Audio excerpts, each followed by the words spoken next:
Hi everyone, and welcome back to Something is Up. In this episode, I'm joined by Charlotte Rose, an energy healer, Reiki practitioner, and intuitive channel. Charlotte shares her personal journey into healing from her first encounter with Reiki to the gradual emergence of mediumship and channeling. We talk about how Reiki became a doorway to deeper intuitive experiences, how information is perceived during channeling, and how our practice evolved over time through personal challenges, trauma, and recovery. Charlotte reflects on the differences between healing, mediumship, and channeling, and how her relationship with these practices has changed across different phases of her life. This conversation explores spiritual development as a lived process shaped by experience rather than doctrine. I hope you'll enjoy it as I did. So please welcome Charlotte Rose. Hey, Charlotte, good morning. Good morning. It's lovely to be here. Thank you for asking me. Thank you very much for being here. I really appreciate your time. Um, I've already done a brief introduction offline of you, what you do, but I've always asked my guests to introduce themselves and tell us more about who you are and what is it that you do and how you came to be, in this case, a healer, a channeler, a spiritual Yeah, guidance for many. yeah. So, Okay. yeah. Okay. Well, so I'm Charlotte Rose, although Rose is not actually my name. That was kind of a given name as part of my channeling. I'm actually Charlotte Lucy. But yeah, Rose kind of came to me during a meditation and it just felt right. It felt like me. So that's where that came from. I have been training. Well, I originally started training as a healer in 2014 when I initially came to find Reiki, and have been basically on my spiritual journey ever since then, working on and off as a healer since then. So life happens and you go down different paths, but I feel like it's one of those things that always kind of feels like home when I come back to it. So it's been what, 12 years since that really happened. And I originally found Reiki after coming out of an abusive relationship and sort of needing something, but not knowing what that was. But just knew that something was going on inside of me and needed something. So I went onto Google and I said, something's going on. Just put in like help. And it came up with someone who did Reiki. And I had had one experience of Reiki through a family friend about 10 years prior. I'd really enjoyed it. I had no idea what it was. I saw lots of colors and it was lovely, but that was it. Um, this time, the lady who did it for me said, there's something going on with your throat chakra. And kind of that was all the information I got. And I was like, A, what is a throat chakra? B, what do I do with that information? C, I loved this. How do I do this? So that was kind of it for me. It opened this door to wanting to understand everything about what this was. It was more. It was more than just day-to-day life. And it felt like me. It felt like, I found something here. This feels good. And that was it for me, really. Did something open when she was working on your throat chakra? Did you feel physically or emotionally something that was opening up around the throat? It was a long time ago, but I do remember thinking something's going on around my throat. And obviously, coming out of a sort of traumatic situation, I was kind of sort of expecting emotion and things to sort of be bubbling away under the surface anyway. And I think that's for a lot of the people I work with or that connect to me online, there's just something going on under the surface that they can't quite put words to. And for me, that's how I felt. And although this lady didn't specifically give me kind of the guidance that I think I was needing, but didn't know back then I needed, she said something's going on with your throat chakra. Actually, for me, that was perfect because it led me to then go and explore. So I knew something was going on. And then her words connected together to make me go, right, here we go. There's a journey to go on. And yeah, I went on it. What was this journey? So how did it start this journey, and what is it that you found along the way that was transformational? Yeah, so I began wanting to train in Reiki almost immediately. And it's interesting because in hindsight, I recognize that I needed to train in the Reiki to do the healing for myself. So there was, we're on a constant healing journey, I think, as humans, and everything we've gone through since probably we're in our mum's womb, and anything that she went through while we were in there, we are on this constant journey of releasing energy, and hopefully topping it up with some good stuff. But I think, yeah, from that point, it was just realizing that my Reiki journey, when I first got attuned, was deeply healing for me. And alongside that was allowing me to then help other people. So it was a kind of this two-pronged of I'm healing deeply and I'm able to help. So that doesn't work for everyone. Some people want to really focus in on themselves, and it wouldn't occur to them at that point, or maybe ever. Not everyone wants to heal in some way, as a in Reiki, I mean. Um, but for me, that felt really, really important to me. That was kind of the foundation of this, was that I was able to give back. And I kind of recognized that part of myself, was I think I've always wanted to give, but I've never had a way to do it. Um, so yeah, that was the start of the journey, was then going on my own healing journey, and initially dealing with the sort of abusive relationship, and then all the other layers of life that we all Yeah. carry all this energy, and it's all in there. And then, yeah, I became a Reiki master in 2015. So quite a quick journey, but I did very, very intense healing on myself. There was so much I needed to get out. And again, in hindsight, I feel like source, God, the universe, was just like, get in there, get the shovel, get it out, kind of really sort of getting it out and really helping me along that journey. And then I began doing Reiki full time, working in groups, one to one. And then along that journey, obviously, my own healing was developing, as in for my own personal journey. And that was in doing that and opening up my energy in that way. That's when I became what I always refer to as an accidental medium.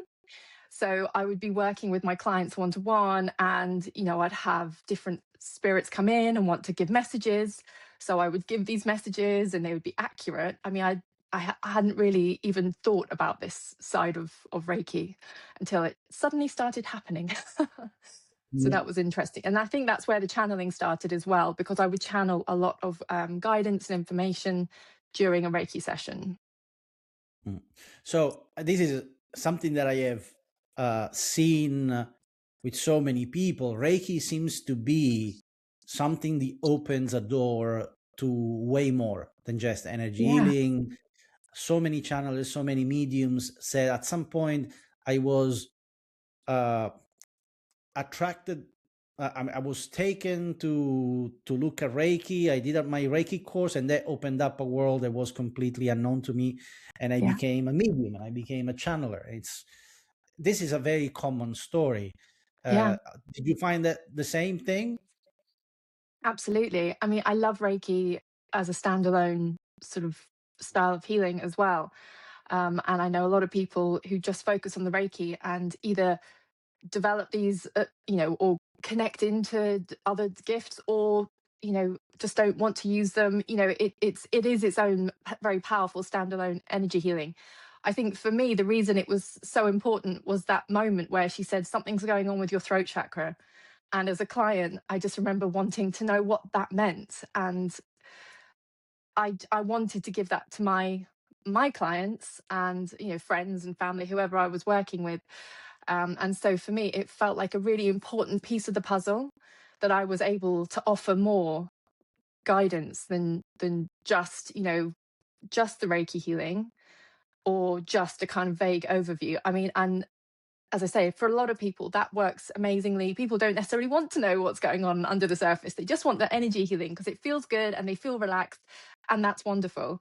Um, just Yeah. for me on my journey, and therefore the people I call into that energy that I carry, we want to know more. We want to get under that surface and under the hood and see what's going on in there. And I think that's where I've started really working now with people's sort of higher self, and literally channeling guidance from someone's higher self through their own energy and kind of telling them what's going on. Sometimes their higher self can be a little bit feisty.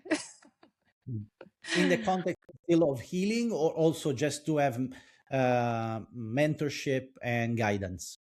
So in the context of healing, I don't do a lot of one-to-one sort of live healing.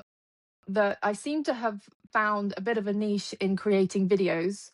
So it's interesting because with the videos that I record for people, so I obviously do the ones on YouTube, but the ones that are one-to-one where I'm just working with someone's energy, I find them I'm able to go deeper with it because someone's actual human isn't kind of getting in the way and asking questions. Whereas when I'm just recording a video, it's literally my energy channeling someone else's energy, and there's no one sort of saying anything or needing to talk about anything. And I mean, that I do one-to-ones and I love them and I have wonderful connections with my amazing clients. But you know, you end up chatting about the things that are going on right here, right now. And actually quite often their higher self is like, can we just for a second all be quiet, because there's something that wants to come in and you need to stop talking about what you did last Tuesday. Yeah, So that's why the understood. videos can go really deep. And yeah, that you do the healing alongside the guidance, and then it can be a really, really powerful sort of shift in someone's journey. So, who was Charlotte before, apart from the relationship, before Reiki? Um, What were you I was doing? What was your life about? Yeah, I was very well, if I'm still ordinary, but I was very ordinary in terms of anything spiritual. You know, I didn't grow up with this. You know, occasionally I'd be like, the phone's gonna ring, and then it would ring, you know, but my mum had that as well. So I think it was this kind of, I don't know, little tentative grasp at something psychic. But I think actually millions upon millions of people have that story of having a little bit of an Yeah. inkling. And I think actually everyone has a psychic ability. It's just whether or not they're kind of in a position or have a desire to connect into it deeper. So I never had that desire. It never even occurred to me until that session with the Reiki. I was a mum. I became a mum at 24 to my little boy. By the time this came about, and I had the Reiki, I had separated from his dad. He wasn't the person who I'm referring to when I talk about the abusive relationship. This was a different relationship. Um, I have, we had a lovely sort of blended family. I had my partner and he has his partner, and like we're this lovely sort of, blended family. So everything was really lovely in that sense. Um, but yeah, I was just very ordinary and going to work, and I ran a burlesque dance school, so I was a burlesque dancer. And I ran classes and I put on shows and we traveled with our shows to different events. So, it was just fun. And then I think really the crux of it was this relationship that I had that lasted, it was probably just under a year. And I think, in hindsight, I think that was such a sort of volcano moment for me where it was like everything just blasted apart. But I didn't really sort of recognize how deep that had gone for a few years. And then, yeah, the journey began. And this is also uh, another point that is quite common in stories of people having this awakening, this opening.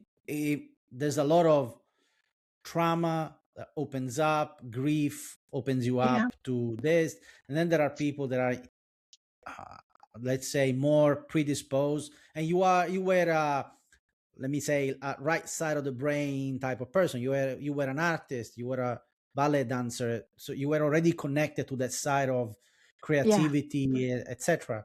But it yeah, was probably this trauma that you think opened you up to the need to look more deeply into yeah. spirituality, Reiki, etc.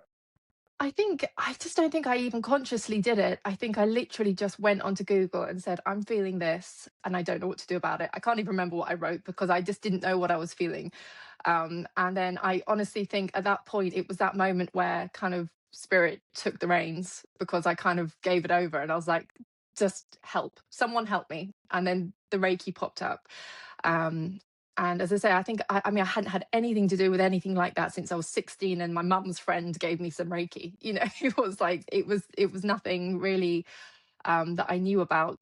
But even then, you can kind of join the dots backward and you go, well, if I hadn't had that, would I have known to click on this? And I do think a lot of what we go through in life, as I say, you join the dots backward and it all makes sense. But I do think a lot of the shifts and the changes that we can go through in life are in those moments where we go, I don't know, I need something else to give me a bit of support here. And whatever that something else is to you, and I think that's what I did that day on Google. I was like, something help me. And Spirit went, okay, here you go. Try this. And here we Where are. did you train? You were, you're British, right? So, I am, yeah. uh, and so where did you train? Did you train in London or, No, or I trained with my first two levels was with, I can't even remember. It were just people locally. It was local Reiki masters who had just been doing it for a long time. And I was just drawn to go where I used my instinct, basically my intuition, and just went with who felt right. So I did my first two levels with one lady, and then my master level sort of 6 or 7 months later with another lady. But all kind of semi-local to me. Yeah, nowhere you fancy. started physically at the very beginning when you started practicing Reiki? Did you set up a physical space? Were you doing in-person sessions? How did it Yes, I work? did from level 2. So level 1, I just was working on myself, and then level 2, I began working with friends and family, just to kind of get the feel for it. And I just had really good experiences with them, people saying that they felt this or they felt that, they enjoyed this, and they could see colors. And then I had a few kind of slightly spooky experiences happening, and I think that's when this accidental mediumship began. I definitely opened a door, and it kind of exciting things. It was exciting to me because it was something new and it was something different, and it was something that I thought I didn't even realize this was something I was able to connect into. So it was like kind of finding that trail of sweets in the forest and just following it, although not to a gingerbread house, to magic. Yeah. It was great. Well, as an engineer myself, and uh, because I also had the same experience, some of the same experiences that you had, I always Yeah, try to understand the mechanic of what the psychic abilities, uh, how they work, how they manifest, etc. What was the mediumship for you? How did you start the feeling? Were you hearing something? Were you seeing something? Was it energetic transmission that you could yeah. perceive and translate? How would you describe it? It's so interesting because it feels like it was so long ago. It was probably about 11 or 12 years ago now. And it's just something that I suddenly became aware of something.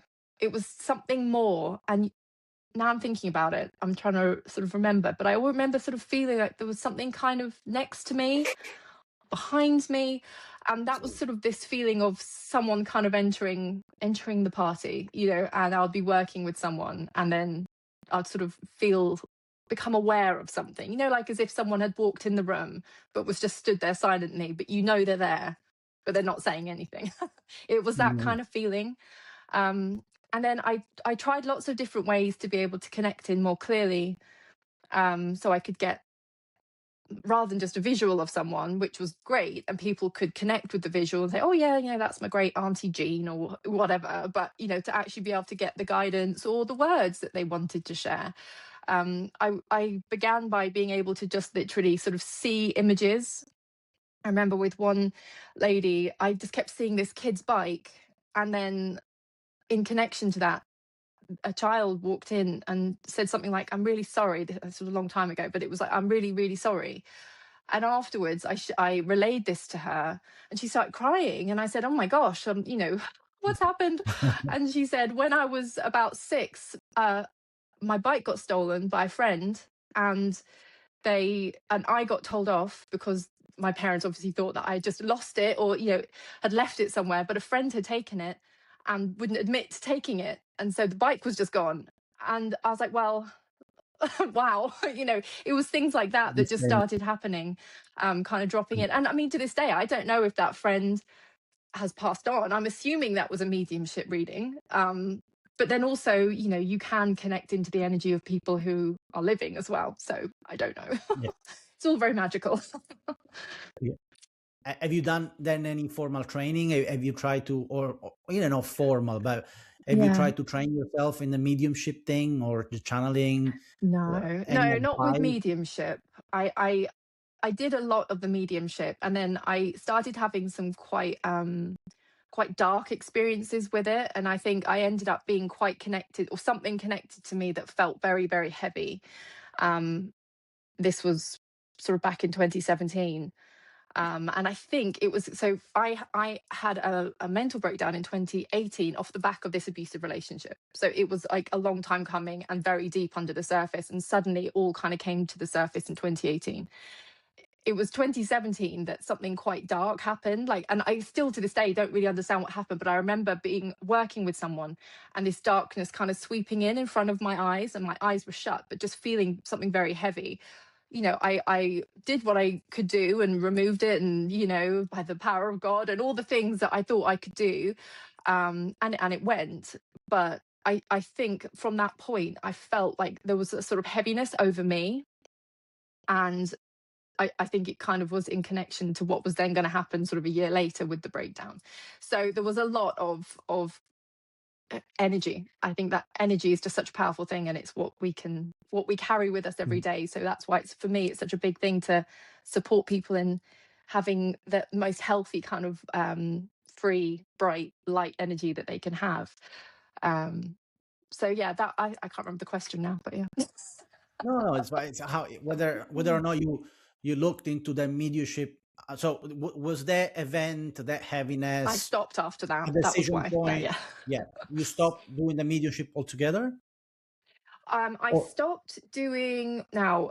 Is interesting. This is where my journey went on a bit of a detour. I had a bit of a come to Jesus moment in late 2017, where it was like that road to Damascus moment. I went into the forest. I was like, something is wrong, and I did that again. Like, something is wrong. Something needs to help me because something's going on.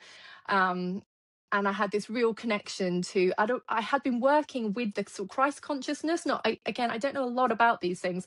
I just know that intuitively I work with things and they come to me that I don't know about. So I'm like, okay, now I'm working with the Christ consciousness. But after that, I felt this very deep connection to Jesus, and ended up going to sort of church for 4 years. I stopped doing the Reiki. And that for me, when I came back into this sort of healing world a couple of years ago, that was a real like two sides colliding. Because, if you read the Bible and things, it doesn't have a whole lot of wiggle room for for mediumship and Reiki. So it was a real struggle, but I could feel myself being called back to this work that I love so much. And I've done a lot of deep meditation around this and trying to sort of understand what happened. And I think basically for a while I thought I'd come off my path, and in hindsight I'm recognizing that actually I never left the path, but that spirit was just supporting me at a time where I was about to go through this massive mental breakdown. It was like quite a devastating period of time in my life. And I think again that's why so many I want to be there to support people with things, because I've been to these very dark places myself. um, yep, and I was so held during that time by going to church, not even just by going to church, but by having this community, these friends, by having this sort of God, Father God, who could kind of look after me and hold me in his hand, and all the lovely sort of side of Christianity. I felt safe and I felt held, and I think it's almost like that was what the universe was like. This is what she's going to need.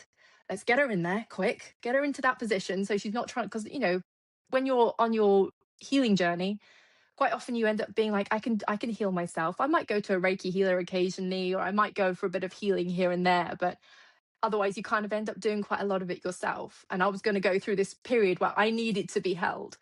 So I found a lot of comfort in that the universe had never, source, whatever people want to refer to it as, had never left me during that. It wasn't like I had to shun everything spiritual and only be a Christian for the rest of my life. It was actually that was the container I needed at that yep. time in my life. And I felt when it sort of naturally started to fall away and I just didn't need that container anymore. And it's not like I wanted to just pick up Christianity and be like, yep, lovely, I've had that now, thank you for all your help, goodbye. I don't have any disrespect at all in that way for it. It was such a powerful phase for me, and I had this wonderful connection to this wonderful Jesus, whoever and whatever he is. And I still will occasionally have chats with him. It's lovely, it's a beautiful connection, but I think Yeah. a lot of people kind of feel like it's either one or the other. I think that, there's a lot of, not confusion, but the distinction that is often made between Christ consciousness, as you were saying, and Yeah. the Jesus that is portrayed in Christianity, right? So, Yes. And no disrespect for Christians. No. I came to embrace more Christ consciousness as a concept of than the person itself, but I Yeah. understand what you mean. Was meditation part of your practice even when you were going through to church, to that process? Is something that you embraced later? It was always with you? Always with me, always meditating from the beginning of the journey in 2014. Not when I guess praying would have been what I did when I was going to church, and during Yeah. that sort of period I was still wanting to kind of journal. So I suppose in the sense I was still writing out my experiences and sort of feeling into what I was feeling, but that side of things kind of fell away a bit. And it's interesting because they fell away because I felt held by something bigger than me, which I think towards the end of that period before that happened, I had felt possibly a little bit disconnected from the universe or God or source. For whatever reason, I think just because my brain was gearing up to have this shutdown period. So I think I was just feeling quite alone, and I was drinking too much, and I was I just wasn't healthy. Which obviously you need to be if you're working as a healer, and Yeah. you need to be kind of on top of yourself and like looking after yourself first and foremost, make sure your cup is full. So yeah, always meditating, but I think during that period it was just a different kind of meditation. And then as Yeah. I was coming back out, I was going through sort of just back into the real world and working as a social media manager and content creator, and kind of just back in the sort of 3D sort of stuff. And then I got made redundant, and that again was the next massive tower moment where just out the blue I got made redundant, and I was like, oh my god, now what? It's just all these little stepping stones that the universe kind of kept shoving me out of situations I wasn't meant to be in, and joining those dots backwards, I'm so thankful for it. But at the time it's so jarring. And yeah, that's where I think the work I do, I want to make that jarring moment either easier to begin with, so people kind of don't even get to that point where they need the tower to fall, or at least if they have gone through it, it can be held safely. They can be held as they're going through it.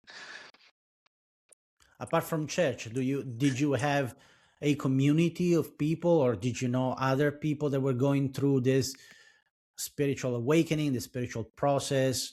There were mediums. Did you find No, comfort in? No, you were no, navigating all of this alone. I'm a bit of a lone wolf, I'll be honest. I've never found myself, even now, and being out online, which back in 2014 wasn't really even an option, to be honest. It was kind of like the dark ages back then online. Even now, I don't really sort of find myself in communities. I have friends now who do it, or are spiritual in some way, but not really, not like a community. And I'll be honest, I've never felt myself drawn to be in one. I'm very content doing this journey as I'm doing it with my higher self, with the universe. I will go and see a friend who does Reiki and energy healing for myself. But I don't sort of personally don't feel like I want to go and sort of be in a community of like-minded people at the moment. But life is full of chapters, and I feel like that will come. Yeah, there's nothing wrong with it. It was just Yeah. curiosity whether or not, Yeah. because I've seen, so I've done my Reiki courses in London and in England as well. At the beginning of last year, I've done Reiki 1 and Reiki 2. And again, I had done Reiki only once before personally in Barcelona a couple of years earlier. It was a lovely experience, but nothing Yeah. major. So I don't really know where the Reiki thing came from. I was not Mm. working at the time. And so I said, okay, a couple of weekends, why not? Let's try. Yeah. Um, You were called. but the, You felt it. Felt the I call. gotta say yes, but I don't, I consciously don't even remember why, don't even remember how that came to be. It was just a thought that came to my mind. You know what? Maybe this is the right time to look back at Reiki. And I Yeah. went straight online, book a class for a few weeks later, and I did the first one, and then the second. I've already paid for my master, but I'm still waiting for the Reiki master Yeah. class. But I realized that in the UK I mean, there's so much. There are also university about training for a spiritual gift and things like that. So I've met a lot Mm. of people following formal, let's say, journeys to become a medium, to become a channeler, Yeah. and which is not something that I've done, to be honest. I just No. came. Yeah. You're Um, going on the intuitive route like me, just going with it as it comes. well, to be honest, personally, for me, was the trauma of losing my dad, one of my best friends in 2023, Oh, that I'm sorry. unfortunately, it's life, and that got me to a path of trying to connect with them. I was not Mm. spiritual, I was not religious, and I was, Mm. again, an engineer, so very pragmatic and not Yeah. believing in any of this. And then instead was my wife that one way after the other got me an appointment with a medium, got me a book, took me to a mushroom retreat, and opened up Wow. this world completely for me. Everything Yeah. happened. I mean, I was looking into it, but the main, let's say, the most shocking things, experiences were almost me not looking at, not looking for them. And Yeah. my wife organizing a surprise mushroom retreat in Portugal for my 50th birthday, right? Wow. Opened up everything. So Yeah, super I strange. love that. I love the spirits kind of working through her to kind of Yeah, get you to kind of come onto your yeah, journey. yeah. She's not Magic. happy about that. She's not really happy about that right now. But it's fine. Was it good though? Did you enjoy it? That was incredible. It was. I mean, Wow. but the thing is, I'm still. For me, it's a 12 months journey, and I'm still trying to understand what the hell is going on. Yeah. And so this podcast Go is with it. It's also. a lifelong journey. Yeah, Lifelong.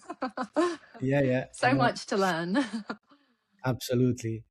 And so, tell me about the channeling instead. How did that come about, and mm, Yeah. what's your relationship like?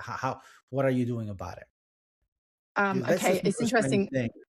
As soon as we start talking about channeling, my third eye opens and my nose starts running. So excuse me. No, it's fine. I always have to remember to have tissues with me when I'm working with clients. Basically, when you open your third eye, you could end up, yeah, nose running.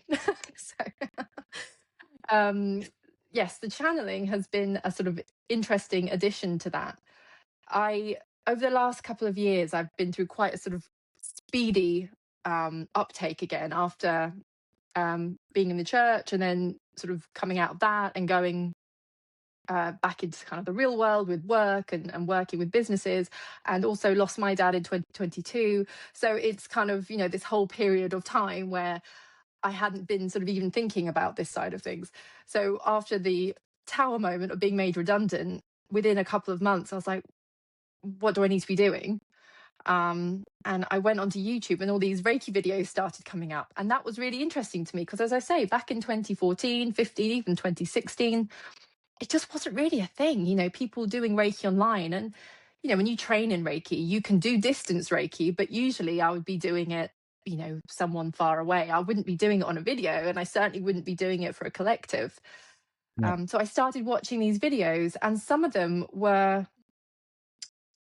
kind of, yeah, working with the collective. And I just remember thinking, what does that mean? That sounds so cool and I want to do it.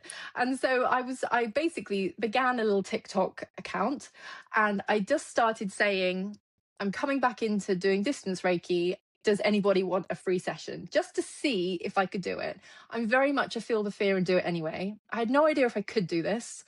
I had no idea if I could connect into someone. So for me, the channeling is usually, I do channel spirit in some of my videos, or else I'm channeling people's higher self. So those, I would say, are the two things that I'm channeling. I mean, it's all kind of much for muchness. It's all spirit, it's all the universe, it's all source. But it's either someone's higher self or it's spirit. And then it's kind of for the collective. So I'd say those are the two definitions.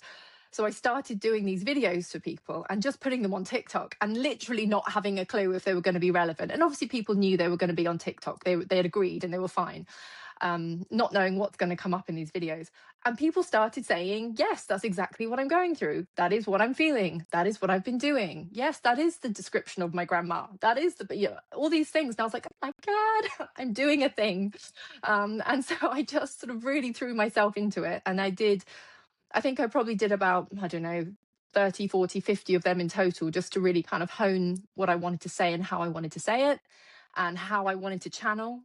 And that was probably about 18 months ago. And I mean, when I sort of look at those videos compared to what I do now, I can see how it's transitioned, but it's much the same. It's just that the way I'm able to do it, there's just a bit more sort of confidence to it, because I'm very trusting of what I'm hearing and how I hear and how I see and what I feel now. Whereas back then it was like, I don't know, maybe your right side is having some issues. It was a bit tentative.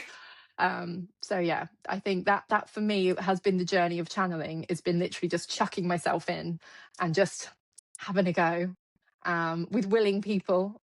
And here we are. I love working with people in this way. As I say, just working with their energy is it feels wonderful to be able to kind of give them what they're needing from their higher self itself, and kind of giving that clarity for whether it's a specific part of their journey, one thing that they're stuck on, something that they've been kind of dealing with since childhood, and then sort of topping that up and holding it with the Reiki.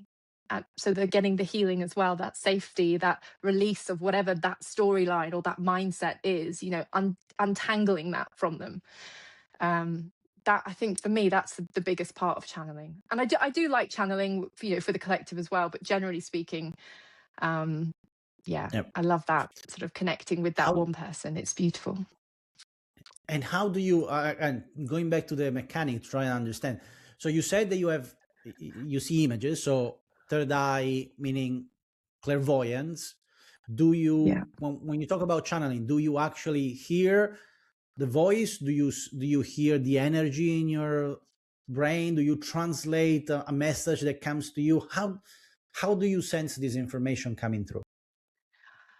So lots of different ways. I will see things kind of in my third eye, so I'll sort of see it, and I will hear within my mind certain words or phrases. So if there's like a specific thing that someone needs to hear, I'll kind of hear that as a succinct phrase. It's interesting though, because when you're channeling, you don't always necessarily realize or notice what you're saying. So I'll come to the end of recording a video and be like, what did I just say for 15 minutes? And and then basically I'm feeling the energy, and then in being connected to the energy, I'm getting the download that goes with it of what it's connecting to. I don't know how. I can't quite put it into words. It's just a feeling and a knowing. Yeah. I understand. It's different for different people. Anyway, I've heard multiple people describing in different ways, and the way I describe it when I receive it is that for me, something that manifests like energy on this side of the skull, inside the skull. It's not words that I sense, but I translate it to words in whatever language. Sometimes it comes Italian, sometimes it comes English. And, amazing. and it's not, you're not in trance, right? So you are conscious, but you are completely relaxed when you are channeling those information, right?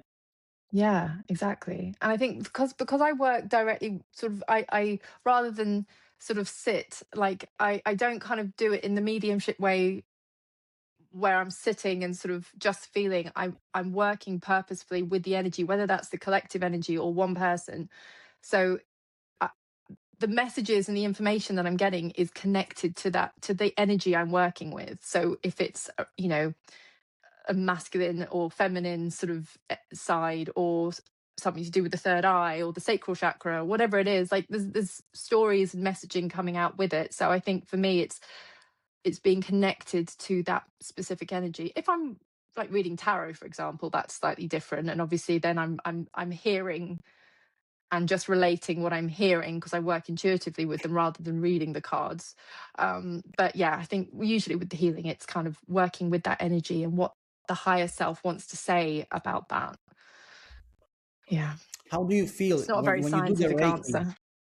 No, it's look. There's the great thing is that science is starting to look into this. To be Yeah. honest, science secretly has been looking into this for decades, right? So if you look at the declassified document from the US Seen that. agencies, you see that they've been looking into psychic abilities, Yeah. mediumship channeling, remote viewing, etc., for decades and decades. But now even mainstream is looking into it. There's a brilliant podcast, which is probably you've heard of it, which is the telepathy tapes. That I haven't. I don't listen to a lot of podcasts. no, this is a That sounds good though. It came. It was great to bring this to the mainstream. It came out a couple of years ago and basically follows the work of a Harvard trained a neuroscientist who works with autistic children that haven't developed language, and that instead have maintained telepathy as a way of communicating. And there's the story of these children basically reading their mother's mind, and there is a lot of experiment that this neuroscientist has done to prove that this is a real thing. But it starts with telepathy as a way to communicate, but then he goes to mediumship and channeling, because these children are connected through and they meet in this virtual place that they call the hill, and there are kids that don't know each other, they live on opposite side of the world, but for some reason they know each other. And it was a beautiful way of bringing this also to a lot more people, and there's a lot more scientists that are coming to this. So at some point we will get the scientific language to describe this at some point. Right now is for whatever language we use is fine, don't worry. But a lot of people start with Reiki and then go into when they start channeling, go into angelic healing or other forms of healing. Have you remained pure with Reiki? Do you find that Reiki is your medium for healing, or do you think is now you're a let's say an instrument for whatever energy wants to come through? How do you see it? Yes, that's a great question. I definitely have moved through different styles of energy channeling. I think saying that, yeah, it's like an instrument of whatever wants to come through is a really nice way to put it, because I feel like I am just connected. We all are. Like I believe we're all just connected. We're a spark of the universe, come down to the earth with a body for a while, and then we die and we ping back up. And so I think, we are all just this sort of channel if we want to be. So, for so many, Reiki is kind of probably the most well-known one. So it's the one that opens us up initially. I tend to work sort of with Reiki online because it's the one that people know. So I know it's the one that people are going to recognize. And when you're trying to reach people with what you do, because, you want to help people, it's kind of good to be recognizable in that sense. but I have worked with something that I channeled sort of in the middle of last year, that I call, it was earth codes. People sometimes work with the light codes, so I have done light code work as well, where you're sort of channeling. Again, it's just another form of energy. Some people do sort of the light language, where they sing or speak Yeah. or the sounds, whereas for me it was more about the geometric shapes. So it was just allowing my hands to move however they wanted to move. And it was just a bit more of a dance with the hands, as opposed to Reiki, which can be just a bit more, I don't generally tend to sit with my hands just like that, but it's a bit more Right. kind of palm based, whereas this was more like a sort of dance of the hands, which was really lovely to do. And that has kind of faded out a little bit, unless I'm meditating outside, then it all comes back again and my hands start dancing. It's really lovely. But yeah, I definitely have stayed within the sort of realms of Reiki, I would say, but then whatever energy comes through, I think it's much for muchness, in my opinion. Whatever the energy And, is, it's all source. and one of the questions that I had was whether or not you were you were having also a physical experience that was not just a mental experience. You're saying, so you let your hands go, and they move you the way they need to move you. Yeah. Yeah. So I just when I first started doing it, I just would put my hands up. I was just aware that something wanted to come through, and then I would feel them start to move, and I would just allow that. And I think it's a bit like channeling words. You just have to relax into it and allow whatever needs to come out. But in this case, it was using my hands. So yeah, it was just relaxing and being like, I don't know what's going to happen, but let's give it a go. Feel the fear. Do it anyway. Yeah. Yeah. I know. And I I know suppose the as a feeling. dancer, I enjoyed that. I enjoy that kind of movement. It's very natural for me. I really enjoy that kind of movement. So I think that's the other thing. I think Source knows how to work with us in a way that feels good to us and that makes sense to us. Yeah. I Yeah. had the same experience, and not because I'm a dancer, but because as an engineer, I said, okay, please do it in a way that I cannot deny that it's only in my mind and I'm getting crazy. And so the way they came to me through the mushroom ceremony was my head and my body moving in ways that I knew for sure that it wasn't me faking it, that Wow. it wasn't me, Yeah. my Were you doing imagination. backflips across the room? No, but it was just, I mean, when it Yeah. started during the mushroom ceremony, I started the presence of my dad came through, and my Oh friend, and then other wow. entities. At the Yeah. beginning, I felt this love that was enveloping everything, and I never felt so much love in my life. And then my head started moving, so I started asking questions. If the answer was yes, my head would do this. The answer was no, the head would do that, and he keeps doing it. And also with an intensity. If the answer was really yes, I would go crazy, to the point that people started watching me for 4 hours with my head going things like this, channeling for 4 hours in a row during the. Incredible. It was Wow. just ridiculous. Then he basically went away after the mushroom ceremony. I went back to London. We were living there at the time, and I started traveling again for work.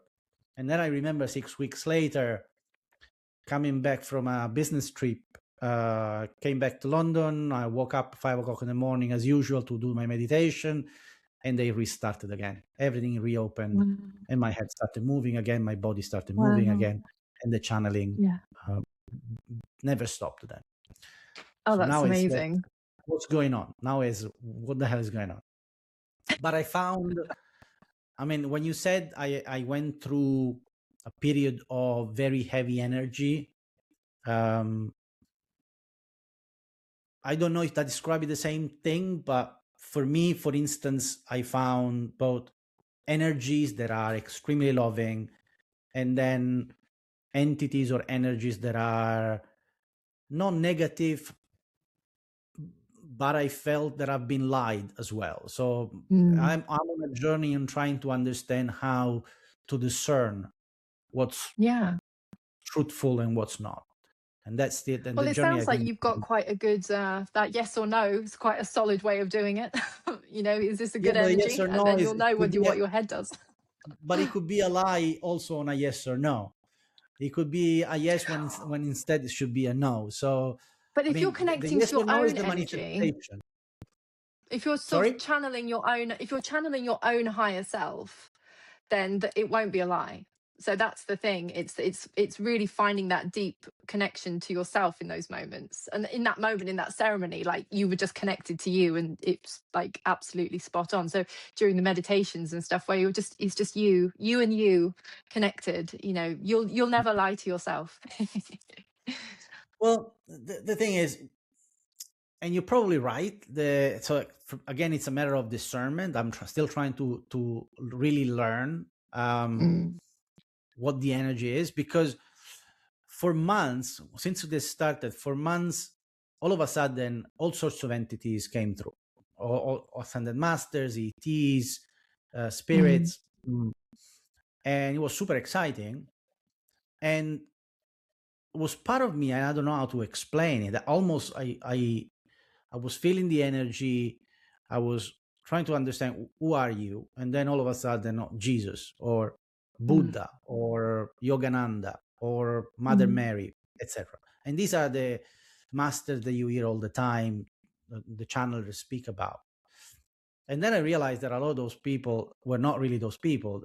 I validated through other channelers. I went through other channelers, friends, and without telling anything, can you please let me know who am I connecting with?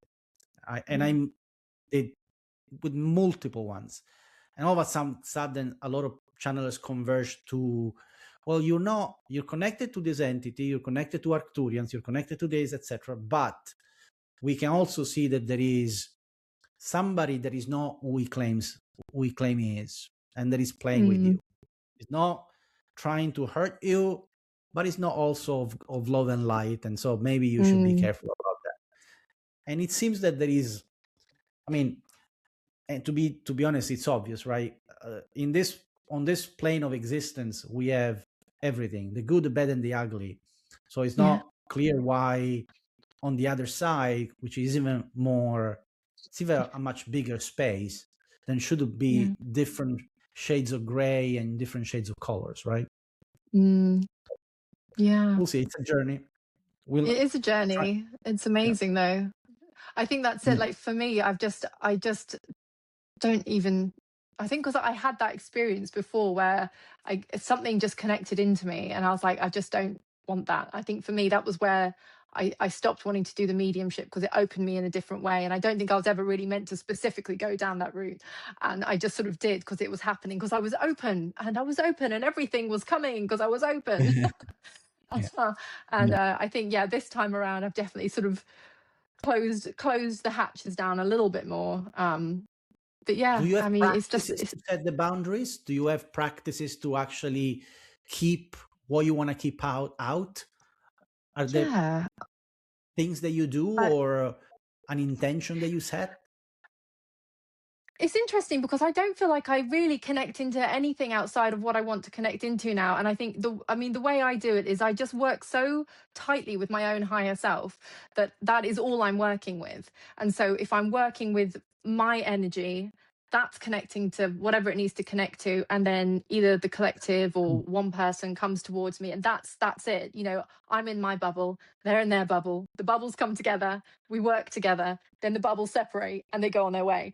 So it's quite a visual thing for me in that sense. The other thing I do is I see, so I'm on my side here, and I come forward, and there's like a sort of ravine between the two sides, and then my client or whoever I'm working with is on this side.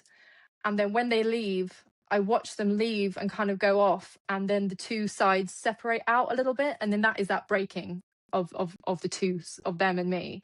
So yeah, whatever they've come with goes back with them.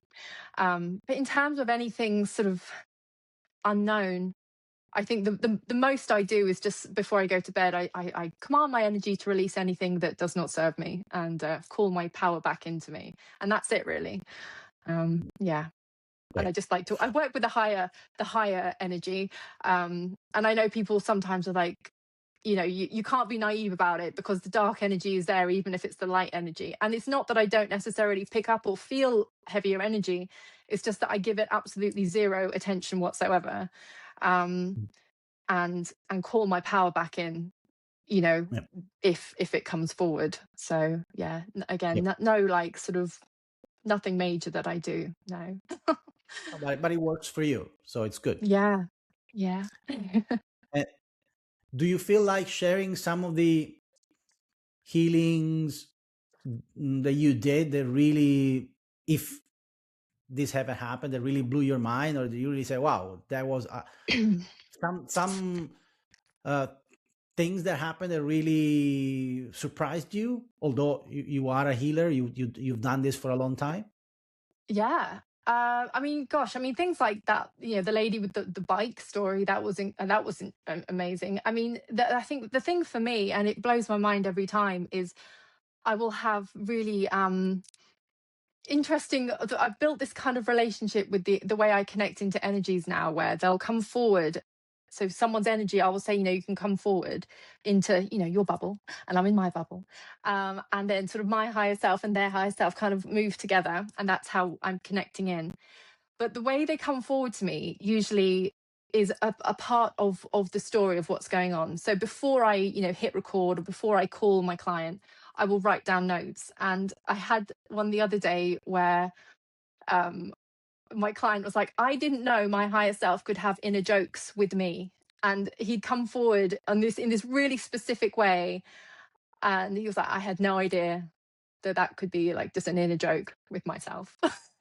Mm. And it was just so funny, like all these little things, just the way someone's higher self shows the underlying story or the underlying energy, just really, really specific things.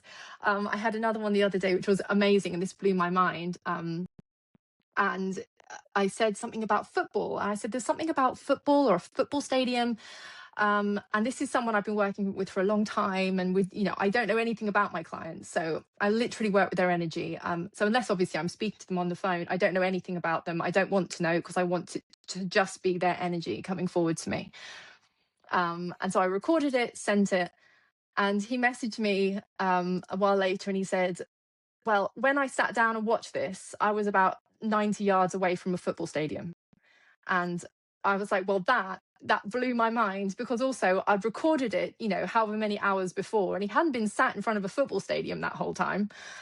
He'd, gone there, watched this, and was right by that football stadium. And it was just crazy, because we'd never had anything to do with football. He's not anything to do with football. Nothing had like that had happened before. I just feel like spirit always kind of puts these lovely little sort of Easter egg moments in to make you go, oh my Yeah. gosh, a bit like you with your mushroom ceremony. You're like, yep, this is real. This is real. Yeah.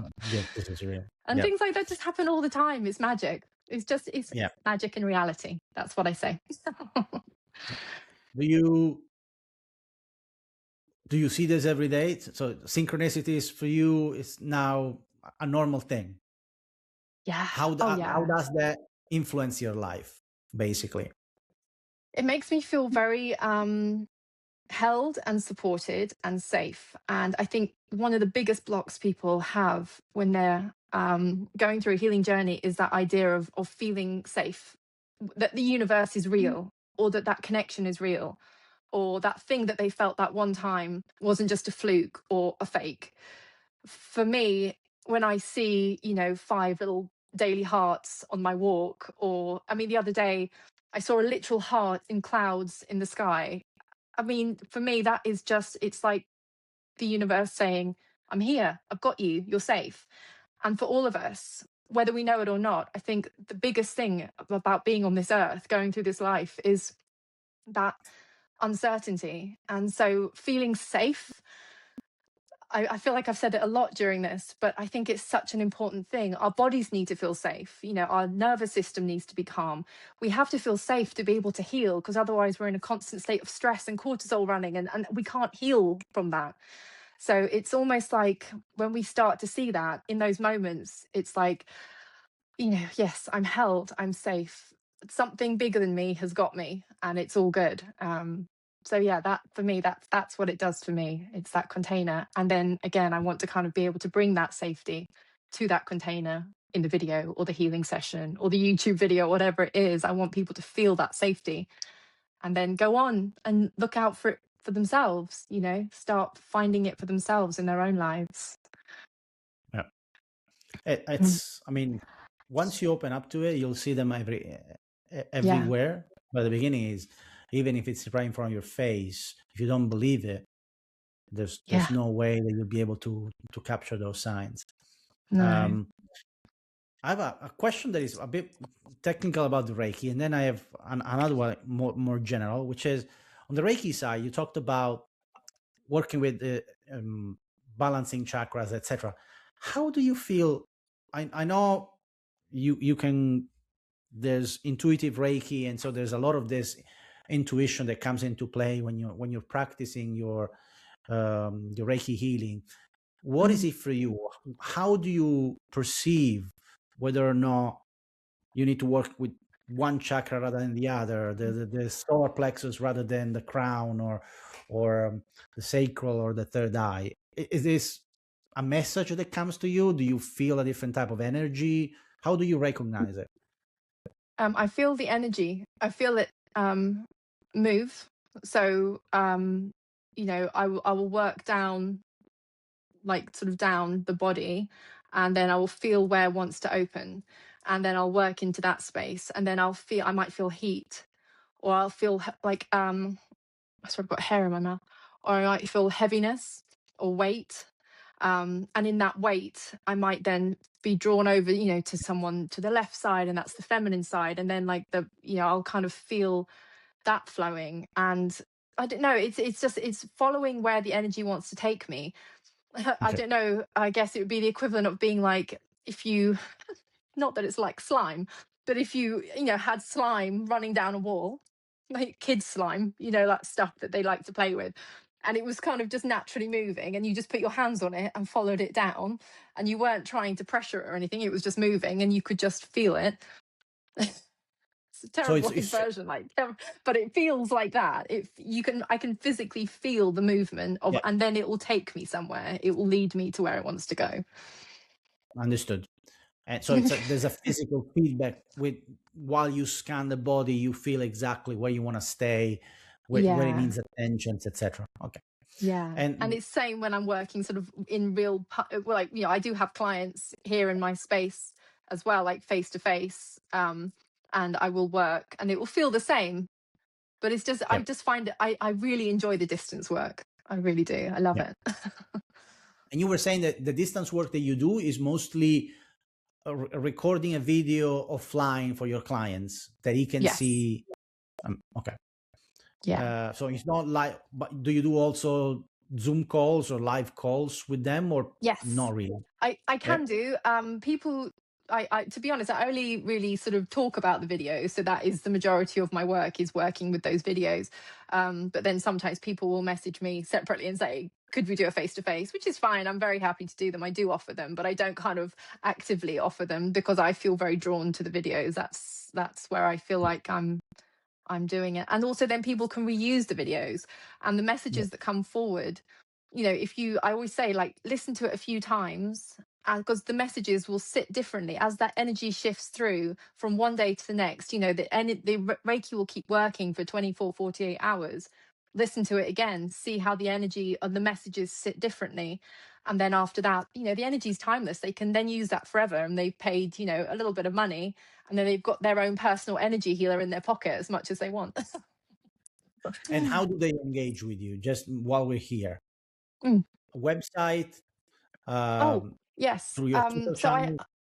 I have a stand store that I just do it all through. I did have a website, but it's just such a faff to have one. I just have a stand store, and I just have everything that I offer on there.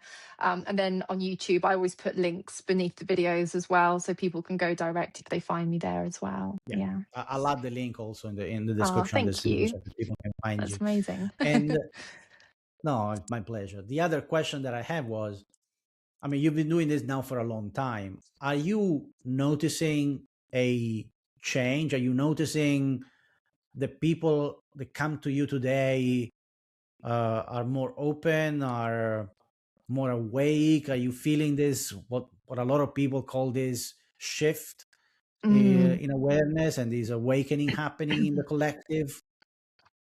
I think people are. peopling very similar to how they were 12 years ago. You know, people come in at the stage that they're at, and you know, people 12 years ago were coming in with an issue that's probably very similar to the ones that people are having now, because I mean, aside from anything, that's only been 12 years. But you know, I think that the difference that I'm noticing is that there's, I don't know if it's like there's more people opening up, or there's just a better way now for spirit to connect to people, like with online. I think it's more, it's not that people are different or that their experiences are different. It's that they can be kind of got to more easily than 12 years ago, when, you know, you'd have to Google something's wrong and then Reiki might come up. Whereas now Mm. you can be scrolling on YouTube and over TikTok or Instagram, and suddenly, you know, someone comes up wafting their hands at the screen and you're like, oh, what's that? I feel something. And then, you know, suddenly the universe is able to kind of get to you to bring you onto your journey in a really sort of simple, safe way. You don't even have to look for it. You know, if you're meant to be on a journey, the universe is going to be like, let's put a video in front of them that they will connect to, whether it's a tarot or a healing or, you know, whatever it is. I think that is, for me, from, you know, my humble opinion, I think that's the difference, is that actually Yep. spirit has this incredible wealth of options of how to reach people now. But do you feel that people are more receptive, are more open to this, or is simply they need, they're in pain, they have some issue that they need to address, and they come to you to address the issue? I don't think people are more or less receptive. I think it's just that more people are able to be in a state where they're finding something. So people will receive it how they've always received it, and that'll either be a yes, I think I quite like that, or a what the heck are you doing? And there's the sort of two ends of the spectrum for me. Can you stop wafting your hands in my face? I'm like, we just scroll. If you don't like it, it's fine. It's just that. Yeah. So you know, it's just that, yeah, I think where people might used to be feeling something or have just gone through something and be like, I don't know what I need. I know I'm going to go and drink 3 bottles of wine, which, you know, or go for a night out, or, you know, I don't know, eat a load of cake, all these things that I have definitely done in my own dark, you know, moments. Maybe not 3 bottles of wine in one sitting, but, you know, yeah, there's that kind of, that go-to that we used to have. I feel like we are more able to find something that's actually going to help in the long run, because we are on our phones scrolling so much, and which we just weren't back then. And so we might, I quite happily sit there with a glass of wine scrolling, and then, you know, a new reader or a new healer or an ASMR channel that does Reiki suddenly pops up, and I'm like, oh, brilliant, you know, and I'm getting something back from that just sitting with Netflix and a glass of wine wasn't going to give me. There's just these kind of safe, easy little steps in that I think spirit's like, this is the way we're Yep. gonna, this is the way we're gonna change the world, guys. And then it has healers like us out there creating that content. And you mentioned a couple of times using cards, using tarots. How do you use them? How do you use this tool? And is this the only tool that you use, or do you use other tools to focus your intention, or bring forth messages, etc.? To be honest, I've always used sort of oracle cards. I really love tarot. I don't know how to read it properly. I never learned. I just Okay. read it intuitively in the same way that I used to read the oracle cards, which I'm sure to sort of old school tarot readers is a nightmare, and they hate it because I'm like looking at like Understood. the 7 of Wands and saying it's this, and they're like, no, it's not. But I'm again, it's just me channeling my, you know, the information that's needed. And whether I'm using an energy card or a tarot card, for me, it's all the same, in the same way that you've got a higher source energy, I've got higher source energy. Everyone's kind of we're all using the same energy source. And so whatever's coming through is all the universe kind of channeling through, whether you're using the Rider-Waite Smith tarot or, you know, I don't know, Yep. any old energy cards. It's all good stuff that's coming through from the What's universe. your favorite deck these days in terms of oracle cards? What do you use the most? I use my tarot. I use my Rider-Waite Smith. Sorry, they're the ones Yep. that I use the most. To be Yep. honest, I don't know. I've been using them. I have so many oracle decks and I just don't use them anymore because I just love the tarot. I love the pictures. I love the stories that come through. There's so much information in them that you can get. I just love it. It feels good to me. Yeah, to be honest, I haven't. Yeah. I still don't know how to use them. No. So. Well, just channel. Just sit with it and see what stories come up. Yeah. I know. Well, yeah, it's interesting at some point, but again, I went to the phase of stop channeling after that, discovering all that, how can I say, mischievous behavior from that entity. Yeah. I said, okay, I can't take anymore. I just need to take a break and learn how to deal with this. And so I'm Good thinking. still channeling every day, but not asking anything specifically. The energy comes through, and so I let it run. But it's exciting. I mean, there was a time that I was using oracle cards basically every day, and at some point you become dependent. So now I'm taking a step back a little bit. But we'll see what happens. I really enjoy YouTube readers as well. You know, I go onto YouTube and I say, go on then, universe, what do I need? And I refresh the page and just go with whatever one sort of, you know, speaks to me the loudest. And I love that. And it's not that everything in them is for me, you know, but there'll be something in that video that just kind of is a little ping for me, and it will kind of, you know, knock one thing over like the dominoes, you know, and I'll be like, oh yeah, so that's because of that, and I'm feeling that, and then that's happening, and it's kind of, you know, that little domino effect of just one thing someone says. So yeah, if you don't want to read your own, get someone else to do it. So what do you think is next for you, Charlotte? Oh, I'm on such a journey at the moment. I keep sort of feeling like the journey I'm at right now is trying to figure out this whole idea of peace. And it doesn't, you know, I feel like right now I've got to this point where I'm not in the healing period anymore. I'm in the precipice of life. What do I need? What does the universe need from me? What do I need to be doing? Why am I here? You know, next. So I'm very open to whatever that is, whilst also trying to do it with a lot of peace and nervous system calm, and uncovering, you know, like any final little bits of that childhood shadow and the ego voice, kind of uncovering anything that's left. So for me personally, that's where I'm at on the journey. With work, I'm going where the universe takes me. I'm very open to whatever that is, and that feels very exciting. Maybe a book, maybe a podcast. I started a podcast with a friend, and that's exciting because she's coming from a different side of the coin to me. She loves all this but doesn't have kind of the experience of it, but is really, really into it. And then I'm there kind of being, you know, I don't want to say the expert, but, you know, we're kind of two sides. So she has the questions and I try and answer them. So that's been quite interesting. And started already? We've started recording it. Yeah. Okay. So that's gonna be it. And she likes wine too. It's wine and woo woo.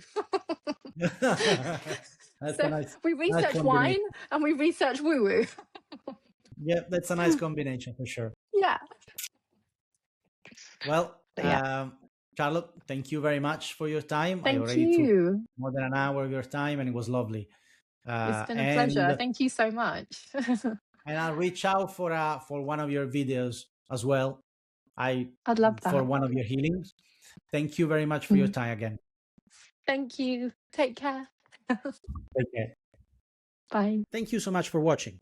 Something is Up is still at the very beginning, so every bit of support makes a huge difference in my ability to bring you more amazing stories and incredible guests.